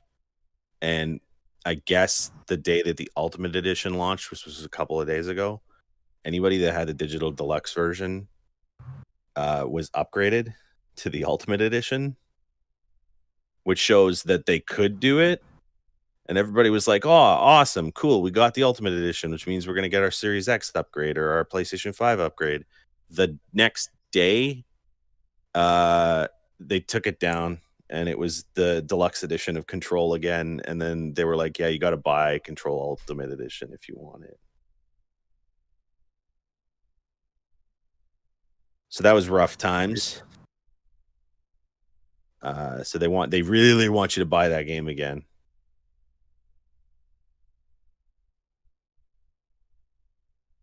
Okay, give me a sec too. I'm just gonna go refill my Coke while we have the quick second to do it. Yeah.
Are you guys just radio silencing? Could have kept talking. Did you leave it on a be right back break or No, I just said I'd be right back because you were talking. Oh, okay, no, we were talking. Derek went too, so it just left me in dead silence. And The Witcher, CD Projekt Red, free upgrade to the Series X, PlayStation 5. That's Witcher great, 3. but not why I would get a next gen console. But no, but I mean that's nice of them, right? Like fucking. it's great if you haven't played it yet, or if you're a huge fan. I'm a huge fan, but I don't know if I'd want to play through it again. Yeah. There's so many games like when you said there's games you want to play again and stuff like that. Maybe I'm getting old. And I love video games, and I'll probably play video games until the day that I die. Okay, well, you are getting old. That's part of it. Old. I think I'm the oldest one here. Yes. How old are you? I'm gonna be 33 in November.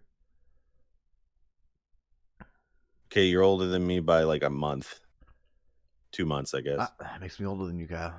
Let's get the fuck out. I win. Does count. I like playing old games. There are a select few games that I enjoy to replay. Like I really wanted to play Kings of Amalur again because I think there were some bugs in the original version that made me not play it to its full capacity. Mm-hmm. That upset me. So I wanted to play it again. Games like Final Fantasy VII, I want to play again. Like I have it installed. Final Fantasy IX, I'm almost done it. But these are games that like Final Fantasy IX anyway, especially like I didn't beat it originally back in the PS1 days. So there are some games there, but like to play like the same game like 10 times, like did any of us have the fucking patience to play those games all the way through when we were younger though? Like Final Fantasy IX, I had tons of patience. Like 10. We went over this many episodes ago. Remember I said my Final Fantasy Tactics like 300. Oh yeah, your fucking Final Fantasy, and your save got deleted, and then you wanted to kill the kid. I definitely had patience, but now, and I still do have patience, and I still love gaming, and but there's a lot of, especially now with Game Pass, I find myself I'm trying to try different things and play, slowly go through my back catalog to games that I haven't finished. And I think I need to do that because I've got to be honest, like my free time dwindles on a daily basis. Same. Well, that sounds like a you problem. I have nothing but free time. This kind of sounded like a you problem right now. I still make lots of free time. Let's not get this sideways, but yes, you do. Surprisingly, I find myself getting more and more tired though. Like this is why I pass out playing video games. This is why I get home from work and I go pick up the baby from the daycare, and then Trish gets home and it's like, okay, let's get some dinner going on. And while she's making dinner, I'll fall asleep on the couch. Like today, I was like asleep. Today while she was making dinner, the baby's like sitting next to me like, daddy, and I'm like sitting up with like my phone in my hand, and I'm passed out. Like I've been up since 5 o'clock in the morning, and guess what? I'm probably, because I'm off tomorrow, I'm probably after this podcast, I'm gonna go play games. Maybe we'll play something together, maybe we won't. If we play something together, I'll probably be up later. If I'm playing by myself, I'll probably pass out. But yeah, so. we could do Operation Shadow Legacy dropped yesterday. Nothing. Okay. All right. I was just testing the waters. Is that Rainbow Six Siege? I was just testing the waters. So we're gonna take a moment to talk about Siege. The only time I'm playing that game again is if Eric comes on and plays. Fucking all right. Well, that's never gonna happen. And even if Eric comes on and plays, because you know what's funny, he told me I have no reason just to set this motion and picture here. Okay. Weekly Eric alert. Literally, bing, bing, bing. Alex messages me. I've never seen Eric so excited about something. Alex messages me that thing about Siege. I'm like, meh. I'm like, does anybody really still care about this game? Literally, I'm not even done typing this message. Bling, bling, 2 messages in WhatsApp. It's Eric who messaged me the first time in like 10 years. He's like, that's it. I'm ordering day 1 because Siege is getting a fucking 4K. Yeah. I'm like, are you fucking kidding me? I'm like, really? Like, literally, Microsoft showed tons of games that could get you interested in the next gen console, and a 4K upgrade to a fucking 360 fucking looking game. It's not that bad looking. I'm over It's not that exaggerating. bad looking. But I'm just throwing Eric under the bus because you know how he is when he's always like with this back in the day with Sekiro and all that. Like the game looks less gen, bro. And he literally wants to play a last gen game that's just upscaled to 4K. I know, right? Sekiro looks awesome. Sekiro was awesome, and it looked great Sekiro too, looked awesome. But whatever. I mean, Eric is Eric. It was doesn't matter. I don't want to get into that argument again. But no, we got our Eric jab in. It took much longer than usual, but it finally showed up. So I'm glad we're keeping the streak alive here. So yeah, as said, Shadow Legacy dropped yesterday, which came as a shock because I got a message from Alex today. He's like, "Shadow Legacy dropped?" ? Yeah. So I loaded up Siege, and sure enough, boom, there it was. And I was like, "Oh, okay, interesting." And then I promptly closed Siege. Oh, thank And goodness. he's like, "Oh, I want to give it a try." And I was like, "I'll give it a try too." And then I was like, I made it clear. I was like, "But this does not mean I am getting back into Siege." Just because obviously I want to try out the couple new gadgets they added. I am curious to see how, if anything, they'll really change the game. But look, and then it just takes you back into shitting on Ubisoft some more. Another reworked map, only one operator this season. What the fuck? Oh, another battle pass that doesn't run the entire season.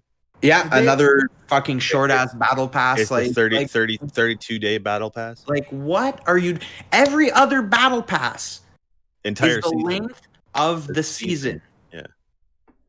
Did they? Well, in corresponding seasons, right? Dead by Daylight has a battle pass, but there aren't really seasons. It breaks up by months and stuff. Yeah, but it's still like a fucking 60-70 day battle pass or something like that. It's long. Yeah. And then Ubisoft is going to turn around and give us another lackluster battle pass with meh items in it. And be like, oh, and you have 30 some odd days to finish it. What the fuck are you doing? Like, you give me 4 seasons a year, give me 4 battle passes that run the length of the goddamn season. Like, put some effort into what you're doing. Like, fuck off. Did UB4 ever happen on like the 10th? It did. I didn't even watch it. I didn't watch it. I didn't hear anything happen about it. Clearly, they didn't talk about Beyond Good and Evil because I didn't hear anything. No, clearly they didn't talk about anything. Because don't forget, this is something that they're going to be doing several times a year, right? Like, it's more of a it's not necessarily reveals and shit. It's kind of just like an update press conference, basically, is the way you have to look at it. So I think UB Forward is when we found out about the Rainbow Six 4K upgrade. And I think they might have just talked a little bit more probably about Valhalla and Watch Dogs is the only 2 things I could think of. Yeah, I doubt there was much to it. The 4K upgrade I know was something that they brought up at UB Forward. That was one of the things. That was it.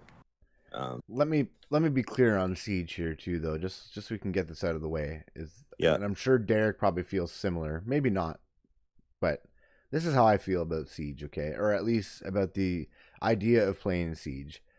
Siege is a competitive shooter, even if mouse and keyboard was not a problem. Okay, I don't want to load up Siege once a week to play for fun. I have fun playing it. But I load it up because I want to kill kids and win. I'm not, you know what I mean? Like, I'm not playing. Yeah, 100%. I don't play Siege for fun. If I'm playing a competitive game, I need to play it more than once a week, and with a squad of people, and that's just not happening anytime soon. And that's without all the fucking problems that it has. For whatever reason, it disconnected. I don't know. Oh, it's disconnected us, eh? Or it was reconnected. Oh, well, that's interesting.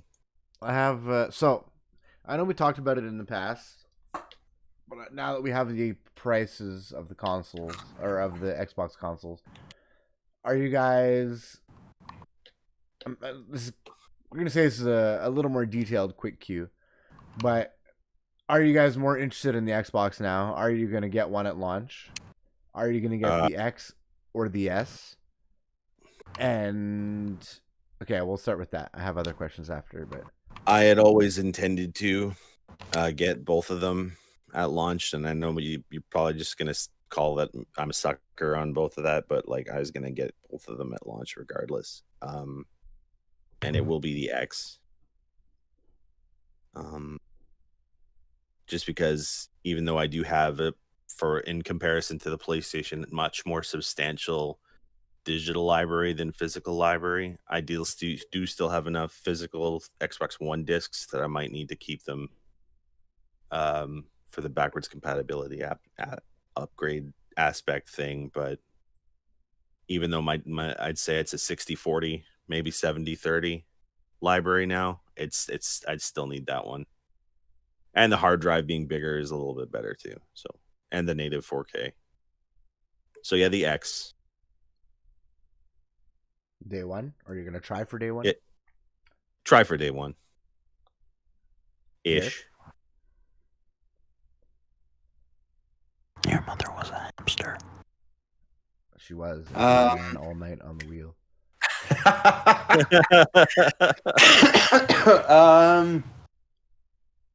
No, I still obviously it's going to be the X when the time comes. It won't be at launch.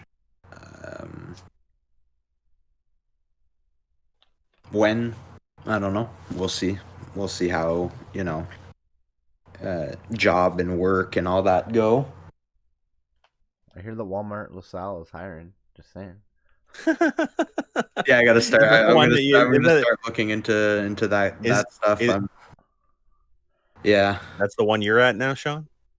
I'm currently at no Walmart. Currently is at home doing a Gamecast. Oh, I don't work. No, but I mean the prices are basically amongst around what we had been predicting, right? It's the usual price. Yeah, I think there's no surprise. I think they're very good. Yeah, and look, as you said before, and as we talked about while we were playing Minecraft the other day, right? The S is kind of it's a slap in the face, but like a good slap in the face, like a pleasant surprise, like pow, hey, check this out. Like you had said, we do play a lot of Game Pass games. I haven't really purchased that many games to begin with. For me, gaming in 4K, it's not my idea of what makes a good game. As we have also discussed many times, I can go back and play dated games. Mm-hmm. I fucking loaded up Star Wars KOTOR. Well, at this point, probably last year because it was on Game Pass, and I bought the second one for dirt cheap. I know, I did the same. Played them, loved them. The graphics are dog shit. Are meaningless to me because I like playing games that are fun. It's the story, right? The look is not the thing that I'm not Eric out here being like, it's not 4K. I don't care. I just want the game to be fun. I've played a lot of fun Game Pass games. So the S, in a sense, is also very appealing. Yeah, okay, less storage, but again, like, how many games do I really need to keep installed on my Xbox? Like, I go through the ones I have now on the hard drive and the Xbox. I'm like, I don't really need this game installed. I'm like, oh, but what if one day I want to play it? And I've been saying that for years about some of these games that are sitting on the hard drive, right? I fucking do that too. I do that too. I'm like, there's gonna be that one day we're gonna want to play the Division 2 again. Yeah, but and then that day takes forever to show up, right? Yeah, it takes forever, but you're like, it does happen, and then you're like, oh fuck, I don't have it installed anymore, right? But there are certain games that it doesn't fall into that category. Like I finally uninstalled A Way Out because I don't know why it was still sitting there installed. I was like, I played the game, I beat it. I'm not gonna play it again. I know the story. Nothing's gonna be as surprising or as emotional, so I uninstalled it. I started to clear up a lot of those. So again, the Series S, really appealing, especially at that price point. I don't like how it looks. But I don't like the look of it, which is my console. It sits in my console, and I don't look at it though. So like at the same time, just like how I don't like how the PS5 looks inside my console, I don't fucking care. Like I honestly don't care. Kind of like the graphics, I don't care that much. I do prefer how the Series X looks.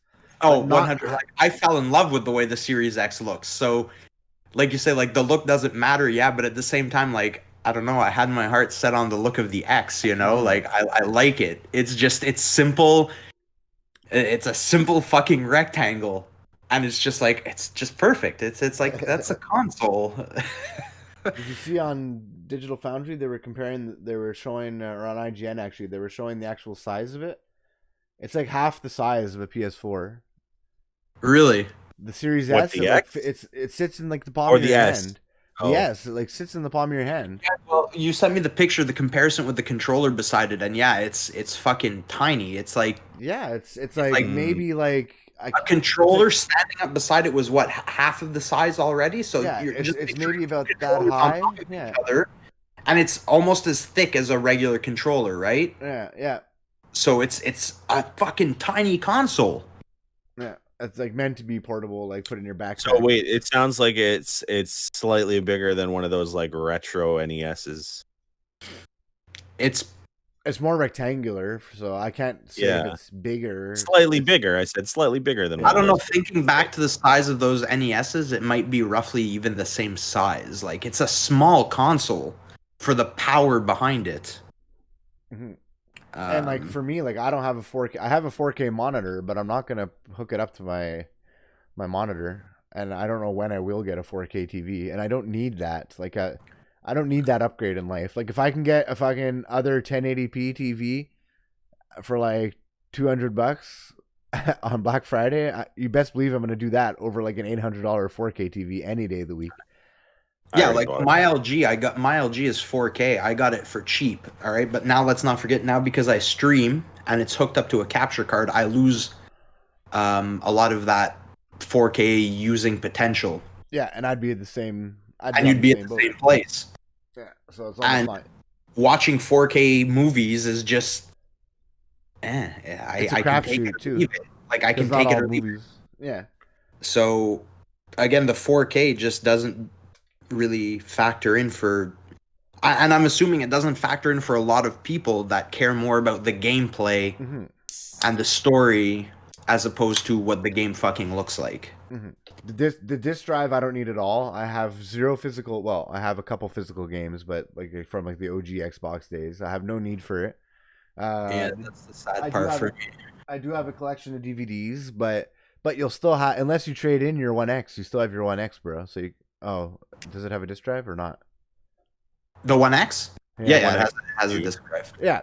So you still have your DVD player Like, I or just whatever. play, like, BioShock, and because I bought the BioShock remastered trilogy there on disc, because I'd wanted it, and then the ex, she was out, she bought it as like a surprise. I was like, oh, okay, cool. I was like, we could have just bought it and downloaded it, but that works for me. And Siege are the only two games I have on disc. Siege is like what, $29? Fuck it. If I really cared that much, I'll just buy a digital copy of it. You're not gonna do it. I'm not gonna do it, no. But like that, there's the option there, right, to kind of make up for the fact that if I were to Yeah. get the Series S, there are workarounds. Like you say, is I could pop BioShock onto the Xbox One X. Like I'm not gonna trade this into. It's a good console. I like it. Mhm. It'll serve a Yeah. purpose somewhere down the road. I'm thinking more and more about the S, just for. I think it would be easier to swallow that cost right out of the gate than it would the Series X. I'd still be able to swallow it, and if I really wanted it, I would. But like, I was thinking about it. I'm like, do I really need that extra boost? And then I was Yeah, like, do I because need the That's what I was space? thinking too, and that was The all because space of the hurts a little conversation bit. we had when we were playing Minecraft. Yeah. Like the way we were talking about it, the way you were describing it, I was like, "Fuck the Series S." I was like, "That sounds fucking viable as fuck." Yeah. And like I said, the only thing that concerns me is the space. And like I said, well, maybe we don't need that much space, but if we do happen to buy a next gen game, I mean, we're talking like probably like 100+ gigs per 4K download here, right? So you might get, just for an example, like five like full-fledged next gen big titles installed on that hard drive, and then you're out of space. Call of Duty Cold War is going to be like 200 gigs again. Mhm. So But if there's those main games that I like, that I buy and are the 4K whatever, they can be installed on the SSD. I still have my 2 TB external for all my other back catalog, and I'm not going to complain if it doesn't load fast. Like it'll Yes. still load. Yeah, again, that's another thing, is like the loading thing. Like, okay, Sure, it won't load as fast. But fuck it, I'll hook up my 2 terabyte external hard drive to an S, and boom, 2 terabytes of storage. Okay, whatever. The game won't load as fast. Boo hoo hoo. Mhm. How long have we been gaming?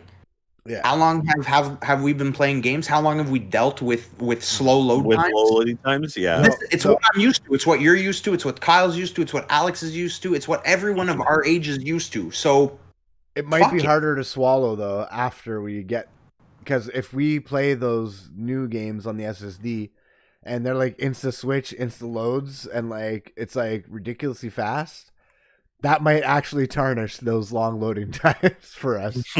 Like right now we say we don't mind, but once we're spoiled, it's hard to go back.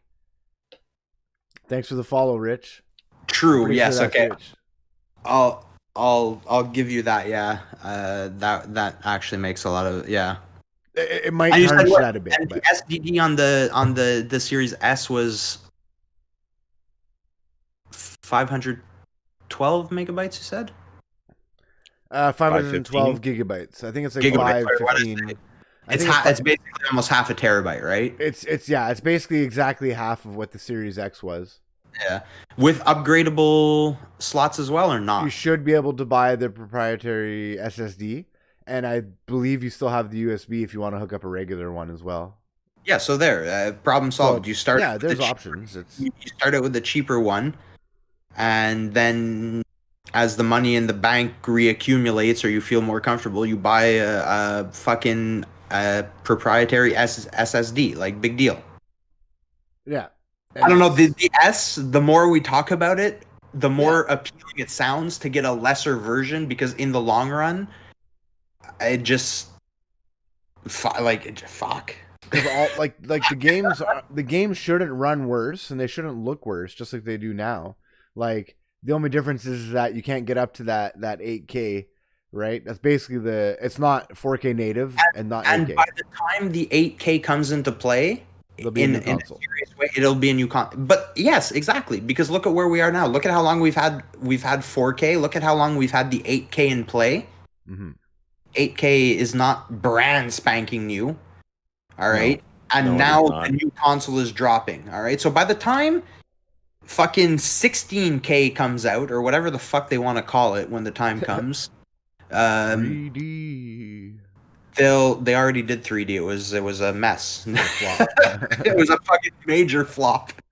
But by the time the next K comes out, we'll be a year away from a new console, and that's when developers will finally be a few devs, the AAA devs, the devs that have the money and the monies. power to sink into it, will start putting out 8K games. And what is it going to be? A Call of Duty 8K? Yawn. Like, I don't give a fuck. Yeah. And Like, I'm having more fun playing fucking Game Pass games like Undermine and fucking Streets of Rogue and like them 8-bits. Like 8 bits. Is Damn, Undermine 8 even like a bits. gig? I think it's like 3 gigabyte. Yeah, exactly. So I don't know. The S just sounds ridiculously appealing the more and more we talk about it. Yeah, the more I think about it, the more the place I'm at in my life, me personally, with less and less time because of work and the kid and probably a second kid in the near future, my time is dwindling. So I'm like, really? I'm like, do I go out and get like the max edition and like treat myself since I didn't get that 1X jump? Like for you guys, it's like almost less of a jump, we can say, for the guys who had a 1X. It's a little bit less of a jump. Whereas for me, I was up until like this summer, or the beginning of the summer, I was running on a Fat Boy? On an OG Fat Boy, yeah. Then I got an S, which is the same console. Like it's not in any way better looking It's than just slimmer. Yeah. Smaller. So yeah, it is. It's seeming more and more appealing to me. Like I said, I don't like how it looks, but it sits in my console and doesn't move and collects dust. So I don't really care. And the way it would sit in my console, I can't even see the top really anyway. I only see the front of it. The Series X, if I look at my console, depending on how tall it is, it may not even fit properly in my console, in my thing. So I was thinking about that too. Like it might have to go on top. Did they say if it Did they say if it has to be vert or it can go horizontal The as well? X or the S? The X. Both can go vertical or horizontal. I'm Yeah. pretty Okay, sure. good. Good. Yeah, because if you look at the X, when it's standing vertically, the disk drive is vertically. Yeah. Yeah. Okay. So you can lie it horizontally, obviously. I mean, like any console, right? I just hate having the disk drive vertically. It just It's a bad idea. well, again, not to like make us sound old as fuck, but like at the age we are, how for the longest time, like a disk drive on its side was like death for your disk. Yeah. It was. I like, hated my PC that had that. Like a lot of PCs have the sideways disk drive. I'm like, what the fuck are you guys doing? Yeah, so like for me, it's always ingrained. Like the disk drive has to be horizontal. I don't care if you tell me like, no, it's 100% safe to use it vertically. I'm gonna be like, no, fuck you, pal. I don't buy your bullshit. That's why I like for the Xbox One. Apparently, like the OG, the Fat Boys had like issues with it when it was standing vertically initially, and I'm like, fucking see, this is why. This is why you lay it flat. Yeah, what was it? People that would put their 360 vertically too. I was like, what? Like, what did you? Yeah, that. it's bad enough. It's bad enough. Wasn't it like Don Matrick? Wasn't Xbox like live on stage? Like, you can put it horizontal or vertically while the disc was in it, and it was like, meh, like I made the noise, got live, and like yeah, during E3 or something like that. it was. It's like that's not supposed to happen.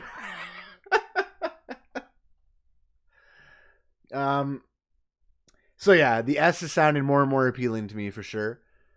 And I think here's where I'm at. Like you're like, I might not get it day one because it's a big price to swallow, but then you're like, man, $25 a month for the S, or even just like $400 outright for the S, is almost much easier to swallow, and it makes it much more appealing.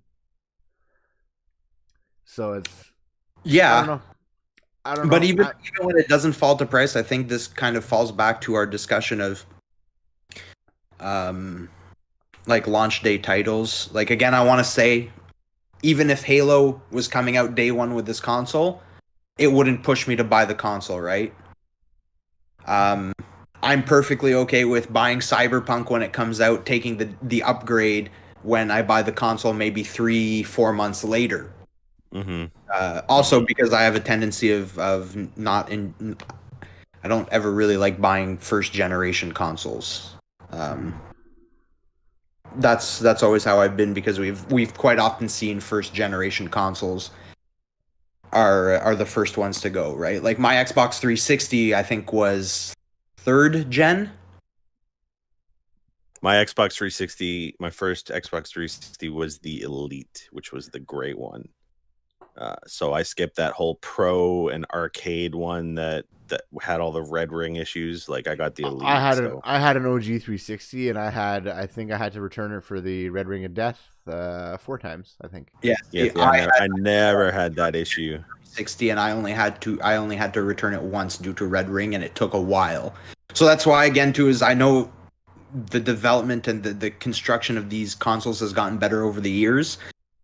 But it's those experiences that I always sit there and it's the one thing that I'll always research and actually look at and be like, okay, well, the ones with, say, this serial number starting here, these were first gen, the kind of like these are second gen, and I'm like, okay, then I get a bit more comfortable with the purchase, because it is regardless of if you're dropping $379 plus tax or $599 plus tax, it's still a significant chunk of change to be dropping, and I want to make sure that, you know, I drop money on something that'll last a bit longer. You know, like when I bought the One X now, I had given my Advanced Warfare Edition Xbox to the X so that she'd have something to like watch Netflix on and shit, and you know, I got to keep the TV and a lot of the nice things. So I was like, yeah, take it. And sure enough, it died. As I predicted, it fucking died like a couple months ago, apparently. So I was. It's just one of those things. Like, do I really want to buy day one console? Usually, at least the support is there. it sucks if it does crap out, but usually the support is there that they will get it fixed free of charge anyway, early on. Uh, I don't plan on getting rid of my current Xbox, which is going to be able to play all the games anyway. So at least I'll have the backup if ever there is an issue like that. Because I'm pretty sure like my Xbox, my Xbox 360 was an OG one. The Red Ring of Death, it didn't matter if it was a new or an OG. That was just a problem with the architecture. Yeah, it was. If I'm not mistaken, but it happened more frequently with the earlier generations. That's exactly it did. Like, whereas you said you had to replace yours 4 times, I only had to replace mine once. I didn't have to replace mine. The Elite, I might have was also just lucky. Each time, you were violent with them, weren't you? You were violent with them. I wouldn't say I was violent, but I might have played. It's possible that I played more than the regular person. So they just overheated on their own. Then I actually bought I actually cooling to try fan? and help. I did buy a cooling fan to try and help that situation. Yeah, I had the cooling fan as well, and I think it did help. But because if I'm not mistaken, the Red Ring of Death actually had to do with the console would get hot and the glue on the processor. The glue on the processor or whatever that like puts the wire and the processor together would like actually like liquefy and then like spread, and then when you would turn it on, it would like ruin up the other components. I'm pretty sure that's what was causing it. Well, it was the same thing with was it the OG Xbox? The smoking OG Xbox with the bad plug? Remember Jason had the smoking? Yeah, they would catch on fire. They would catch on fire. Microsoft, you don't remember, but I think it was the OG Xbox. Microsoft actually sent, it could have been the 360, but they actually sent everyone who bought a console, they sent them new plugs because they were a fire hazard. That sounds about right. I think, I mean, I don't think they just randomly sent it to you. I think that they announced it and they said, well, you have until this date to apply for it, and then they would send you the cables for free. Yeah. Well, I think they did it with everyone, didn't they? Well, I don't know how they would track everyone who owned one if you didn't register your console. Because I remember I sent away for a replacement plug as well. Unless mine was also at risk of catching fire, but I don't think you had to send away the Xbox. I think it was just the cable. No, I don't even think you had to send them the cable. No, you just signed up, like you registered, and then like within a week you would get like a plastic bag in the mail with new cables. But I think they made it available to everyone and not just the people that had that version of the Xbox. Yeah. I think, because I'm pretty sure I didn't have that issue. But when we found out about it, I think it was him that had told us about it too. I remember signing up and getting the replacement cord just in case. Yeah. But yeah, all that to lead to the fact that the first gen consoles still kind of scare me to this day. And now, which is fair, yeah. One last quick cue on that topic of Xbox before I guess we bring this to an end. It's already been 2 hours. Yeah. Mm-hmm. Do you think now? So pre-orders are going to be up on September 22nd. Do you think between today, so September 11th? By the way, in case you didn't notice, it is 9/11. Yes, that's true. Yes. May we rest in peace. Praise Allah. No. That's not even funny, dude. It's not funny. It's terrible. Well, I mean, the praise Allah is funny, but it's terrible. I agree with you. It's terrible. It's terrible. But it feels like I was thinking about it today, and like I remember, I think were we in like 7th grade when this happened, Derek? So long ago. I think we. You guys were 80. You guys are 87, right? Well, I was 87. I think Derek's 88. Okay, well, if Derek and I were both 88, then we were in grade 7 or 8, yeah. But I mean, that doesn't what you could be different age groups and be in the same grade, obviously. Like Derek and I were in the same grade. I think it was grade 7. I'm pretty sure it was grade 7. But either way, that was a long time ago. It's amazing how, like, it was, yeah. It's a long ass time ago. Because I remember they I think they let us. I don't know why they let us out early. I think, but they let us go home. I don't think they let us go home early, but I remember like basically in every class we were just watching TV of the event. I'm like, this is depressing, bro. Were we in class when it happened, or were we at lunch? We were in lunch. No, I think we were in class because I remember. I think we got together and we talked about it at lunch, and we were all We kind did of talk like, "What about the it. fuck?" Like, yeah, I think I We think talked we talked about it with our class because it happened, I think, at like really early in the morning too. It was definitely before like noon.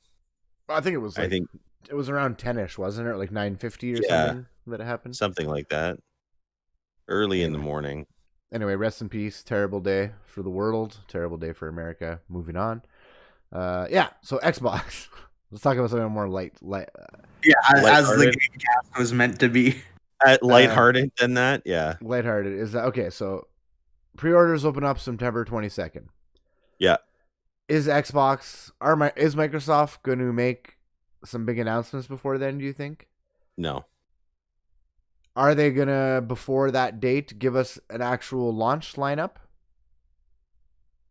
Because we don't have anything. We don't know what's launching yet. Basically, like everything's been said, like holiday, fall, whatever. We don't really know. I think that they're gonna hope that they can get it just based on the name. You don't think Microsoft's gonna have another like small conference just before September 22nd? I feel like Well, they might. Microsoft said there's still a bunch of things up their sleeve that they didn't show as far as They games could. go. That They doesn't mean could they're do coming one, out like now, but like they could do one again, I guess. But I don't see it happening. Like, I because think I they know have to that. do one. I feel like they have to do one for consumers though, not necessarily for gamers. Are Because they? if you're marketing like this console, you have to market games on it somewhat. We've already Yeah, had this of course you discussion. do. Yes, there's tons of value there without it, and I'm sure they'll find a way to bundle Game Pass in there, which they are doing with like all access. It's Well, they $25 usually a do. month for the console, and you get Game Pass Ultimate, and you get everything. You get Xbox Live Ultimate, etc., etc. So I'm just wondering, do you think they're gonna have something extra up their sleeve to show us I before don't. then? I don't think so. Even if it's not extra, though, I do feel like we've seen some games. I feel like they're gonna have to I be like, I think their pre-order extra this is game, this. pre-order the next gen consoles tomorrow, and like here's like 5 games that we might have seen or 10 games that we might have seen, and launch dates because we don't have that yet either. Gears Tactics is supposed to be a launch title, but we haven't seen anything about that. If you're not a gamer, you don't know that it's coming Yeah, that's to. right. They That's haven't true. really Yeah, said anything about that. they Gears have not. Tactics is No, supposed to be a launch title. Microsoft Flight Simulator is supposed to be a a launch launch title. window. Not a Yeah. day one launch, I don't think, but it's No. supposed to be a launch title window, which I think Yeah. gives them like 3 months usually. We've seen I nothing about usually that say. coming to Xbox. Do you give it 3 months? I usually give it like a month after the console comes out. I'm pretty sure not market industry talk is that it's the first quarter. First quarter. It, Okay. it would be the quarter that it's in. The quarter quarter. that it's in. All right. Yeah. So February then. Yeah. I mean, me personally, if I'm buying my console, I don't want to wait until February. Yeah. So I would like to know. Like, Does Microsoft ever do anything at TGS? They do. Okay, And actually, this year with like Scarlet Nexus and whatnot, and they've talked about that. There's been some other big acquisitions or like movements with them out there. So maybe they might have some big Jap RPGs or something. I think that with them, most of the JRPGs that you're gonna see are probably still gonna come out of Bandai Namco. So yeah, you'll probably hear more about Scarlet Nexus. That'll be a launch title. And then yeah, you might hear maybe another Bandai Namco game or a Square Enix game at TGS, which is just after the console comes out. Actually, I think is it the 23rd or the 22nd to the 26th? I can't remember. It's in the 20s of the end of the month. Scarlet Nexus. No. Both the console pre-order launches, like the console pre-orders start, and the fucking TGS is in the 20s of September. Okay, so like a couple days before the pre-orders open up, TGS is happening. Microsoft Yeah, I think it's either the 22nd to 26th or 23rd to the. It's in that range. So okay. Anyway, Yeah, I still think they're gonna have to. I still think there's something they're gonna show. I don't know what it'll be. It could be something we already know. it But could just be Gears Tactics. I do want them to lay out, because as much as I know, It's the 23rd. I'm Sorry. more hardcore we're all more hardcore than most gamers. As much as we know, we don't really know. Like even with PS5, we don't have a price. We don't. Miles Morales is supposed to be like within the launch window, but they didn't say it was a day one. I think GTA 5 is day one. But other than that, we don't know for PS5 either. But I would like them to say, and I don't want them just to be like, well, Cyberpunk and Valhalla are all going to be upgraded, because we know this stuff already, and I'm sure most consumers do. What I want to know is, you can pre-order this console now. It launches on this day. Here are the games that come out. Like week 1, you have these 2 games, or week 3, we have this game. They have to, kind of like how when you're looking into a new BR or something like that, you kind of want a roadmap to know where it's going. I think that Microsoft really does have to lay out some sort of roadmap. Is that fair to ask for? Maybe not like it's for 3 fair to years. ask for, but I don't know if it'll happen. Not 3 years. I know it's hard to do because of COVID right now. Like they can't give precise dates. No. But come on. This is a launch of a new console. Their biggest flagship title. They fucking let shit the bed and have blocked and delayed it. And that's fine. That was the right move. But they also failed everyone as a fan by showing that game. By showing the game. And I'm still curious if they had showed that game and the reception was positive. I don't know how it ever would have been positive. If the reception was positive, would they have went ahead and just released it anyway? As a heaping pile of steaming trash? Yep. Like, as much as I love Phil Spencer, I was talking to Eric about this. I'm like, I really do think that they've just shit the bed with this. And I'm surprised that 343 needs to lose the Halo franchise. If this game is not fantastic, they need to lose the franchise, number 1. Number 2, this is like borderline like Aaron Greenberg, Matt Booty, Phil Spencer. Jobs should be on the fucking line. Like, this game better be a 10 on 10. And I don't wish anyone to lose their job, but these guys are like head of the fucking serpent, okay? It is Matt Booty's job and Aaron Greenberg's job to make sure these teams are online. And Phil Spencer oversees it all, obviously. But 5 years plus this game has been in development. It's being outsourced to like 3 other different studios. It's Certain Affinity that's doing the multiplayer. It's some other company that's doing like the cinematics. So you have the campaign. That's 343 just doing the campaign. So that's 3 different studios doing that. They've went through like 3 or 4 creative writers and directors since those 5 years. That's already like that's like red flags. Even though Eric's like, oh, they leave all the time when the story is good and done. I'm sure you guys Not remember creative having that narrative conversation. directors, no. I'm sure you remember this conversation. I'm like, well, it looks like RAP Halo Infinite. This was like 2 years ago. And it's like, oh, this happens all the time. I'm like, no, man, that doesn't happen all the time. That's not a good sign. And it's not. Now Jason Staten, the original writer of Halos 1 through 3 and Reach, he 2 weeks ago started on. He joined 343 now to take on a lead position. It's a little bit fucking late if he's gonna do what I think he's doing. Now it's possible that I still believe that the game didn't look horrendous. I still believe it didn't look horrendous. So all this might just be like, what's the word? Like, we're just kind of like being extremely skeptical at this point because of everything that has been laid before us and the negative news. It's possible that this game is majority done and there's many fantastic things about it, and they actually do just need that extra polish and push and direction to get it over the finish line. And I hope that's the case. But if it's not the fucking case, like I said, if this game is not a 9 at least, I honestly believe that people's jobs need to be on the line here, and they need to lose the franchise. Is that mean of me? I don't think that's mean of me. I think they got to do it. So anyway, all that being said, they've canceled that. They have to give us some sort of launch. They have to give us some sort of roadmap or something. It might not Yeah, be like I said, tons. It might not be tons. Gears Tactics is one. Flight Gears Simulator Tactics, is probably two.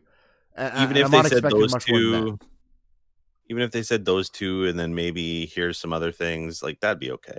That's enough for me though, because like I But already know that I'm gonna get up res games of everything else. I already know that I'm gonna yeah, get up res of my entire back catalog, which are all great things. And then I know that I'm gonna get a new experience in Gears Tactics and a new experience in Microsoft Flight Simulator. And I've never played a flight simulator, and I'm probably gonna they're suck good. at it. And it's probably not like the best game ever. Like it's probably not like my number one go-to game. But I would happily No. play. I'd probably happily play some Flight Simulator for a month or two and really dive into it and be like, this game's cool, and like go out fly as a squad of people because you can fly in multiplayer next to somebody, and you fly Yep. across the world just for fun, shits and giggles. Like it looks like a good time. Plus, you can change the difficulty and whatnot. And it scored a 10. It didn't score a 10 for no reason. Okay, and this is from like Hmm. multiple sites are giving it great scores too. So I hope that they give us something. It doesn't have to be much, but I just hope they give us something a little bit more because I think if they do that, that's like a guaranteed day one buy. Otherwise, I might just wait. So pre-orders go live 22nd, 23rd to the 27th is TGS. So the day after. But they could do a pre TGS show. They could or do a something. They could do pre-TGS like show, but because I think didn't they say that they were? I'm skeptical of it, but they might. I could have sworn that they said Xbox 2020. The whole thing was that all summer up until September that there would be every month there would be a conference. There was one in June, one in July, one in August. So we've had 3, right? Or if we only had 2. I think so. We might have only had 2 actually, eh? There was one in August. Yeah, but I still think we might have only had 2. Is that possible? Maybe. So there's still one more in there that we didn't get COVID yet. in June. Well, maybe not that one. Maybe. They might do it in September. Who knows? So there's still one more. Even if it's just to recap everything we've already seen. And we do know that there's tons of studios, like in the conferences we saw, there's tons of studios that we don't know what they're doing still. Like The Initiative, for example. That doesn't mean that I doubt that's coming out like day one or even in 2021 what that team's making. Just like Fable, I'm sure isn't coming out in 2021. We know that that's coming, but that doesn't make me buy an Xbox day one just because a new Fable's coming out. Actually, you don't think that Fable is like holiday 2021? Maybe earliest I think is 2021. I don't think they give a date for it though, but they also specified. They also specified Xbox Series X. Yeah. Which the other ones, like I said, if you look in the show, they showed ones that said Xbox One and Xbox Series X. So I do believe Fable is going to be one of those true next-gen games where they're not going to have cross-generation. And I don't think... That's why I said holiday 2021. But when you think about it, that's only like a year away, right? Like a little bit over a year away. I don't know if that's far enough for Microsoft's plan. And when did... I mean, Horizon 4 came out when? Like a year ago now? A year and a half ago?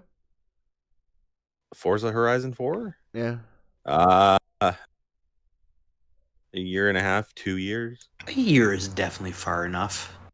A year is far enough, yeah, man. Like for them to do their initiative by E3, I'd say it's far enough. But let's just say that I don't think they started working on Fable until Horizon was done, or at least at full capacity until Horizon was done. Yeah, it's been this is a brand new game 1.5 2 years, assumingly probably. Brand new engine. Like I'm sure they're not using the Horizon engine to make Fable. Like I don't know if that would work out how they want it. Probably not. So I don't think we're going to see this game before 2022. We shall see. We shall see. But I hope that I think that they need to give us some sort of roadmap, and I hope that they do. Because that'll, and if it's a good roadmap that we're going to have something within the launch period, other than the upgrades, I think I will probably pre-order. But if they show me nothing, and I don't really have any of that information, by September 22nd, I'll probably just wait. Mm. Yeah, fair enough. I mean, in the end, they could show me a bunch of stuff prior. It's still going to be a wait and not a pre-order. Yeah. But it would be nice to see something from them. Like, because it's always exciting too when they do their show. Like, just to wrap up that conversation there on that end, like whenever they do a show and then they're like, "Oh, and you can play this today," and then you're like, "What?" yeah, especially when it's something good. To generate a bit more hype over, pre-orders, like. And I don't think it necessarily has to be before the pre-order period, right? No.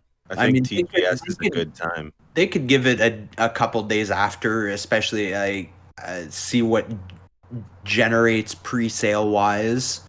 Yeah, which would it would be, in that sense, it would just be a business strategy at that point, just kind of not to either confirm that they have to do something or be like, okay, well, pre-orders are good, we don't have to do anything, but just to see where the pre-orders take them, and then to be able to turn around and say, okay, this, and then see if the pre-orders jump, which would also be, I mean, an interesting thing from a business standpoint. Like, that's like how I look at it in that sense. I'd be like, okay, well, let's not announce anything prior, see how the first maybe week of pre-orders goes, and then boom, drop a surprise show. I honestly believe that these are going to be sold out within a couple days. Unless they overtake pre-orders, which I hope they don't make that stupid mistake.